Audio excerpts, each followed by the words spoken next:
ఈరోజు మన శాసనసభ్యులు మన యువతి నాయకులు ఈరోజు రావడం మనకు చాలా ఆనందదాయకం, సంతోషదాయకం. వారి దర్శనాలు కూడా రావడం జరిగింది. వీరే కాదు మీ నాన్నగారు కూడా వివేక వెంకటేశ్వర గారు కూడా అప్పుడప్పుడు వచ్చేది. ఈ కుటుంబ సభ్యులందరూ కూడా మన దేవాలయం మీద ప్రత్యేకమైనటువంటి పరిస్థితి మనకి చూపించారు. మన మీద ప్రేమ చూపించారు, అనురాగం చూపించారు. అందుకనే ఈ రోజు మీరు రావడం నాకు చాలా ఆనందదాయకం. వారి ఫోన్లో కూడా నేను మాట్లాడా, నేను తప్పకుండా వస్తానని చెప్పారు.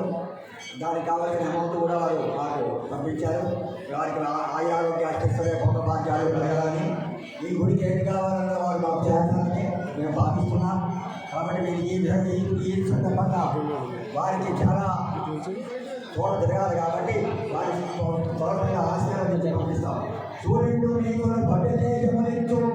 సూర్య భగవానుడు మనకు కనబడేటువంటి దేవుడు. ఆయన మీకు ఆయుధారోగ్య అష్టైశ్వర్యాన్ని కరుణ చంద్రుడు మీకు కాంతినిచ్చు.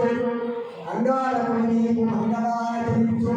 బుధుడు సంబంధించిన నవగ్రహాలు కూడా మీకు ఆయుధారోగ్య అష్టైశ్వర్య భౌరవాక్యాలు చేయాలి. శ్రీరాఘవం దశరథప్పుడు రామనాయక సీతారామచంద్ర కూడా మీకు మీ అందరూ కళాత్మకి ఆయుధారోగ్య అష్టైశ్వర్య భౌరవాక్యాలు చేసి మీ ఉద్యోగ అభ్యున్నతికి ఆ రాముడు వారు సహకరిస్తారని భావిస్తున్నాం. జై శ్రీరామ్, జై శ్రీరామ్, జై శ్రీరామ్, జై శ్రీరామ్.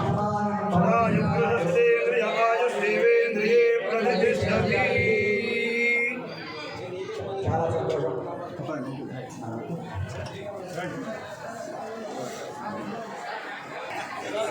భక్తులు తిలకించవలసిందిగా కూర్చొని స్టార్ట్ చేయండి. శ్రీ శతకల్ప సుఖ